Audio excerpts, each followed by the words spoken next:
Morning guys, nandito po tayo sa ating Marigoso. Ang ating tanim, mayroon na po siyang bunga. Ayan po, kita nyo naman. Dito ka lang sa probinsya, kapag nagtanim ka, hindi ka magugutom. Yan po ang ating ampalaya. Kahit mapait, masarap yan. Yan ang ating mga tanim na ampalaya. Nandun pa yan guys. Ampalaya kayo dyan. Yan. Dito papakita ko sa inyo ang aking mga tanim na ampalaya. Ayan, hindi pa lang sila pero may mga malalaki na rin. Yan guys, nalaki na rin yan, ampalaya.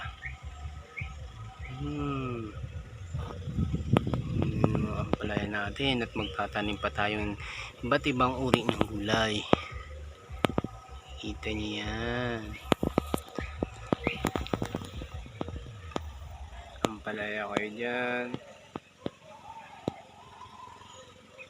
Sarap yan. Yan. Ito, may malaki na dito mga idol. Yan. Okay na siya. Yung mga maliliit pa naman. Yan, sobrang init dito.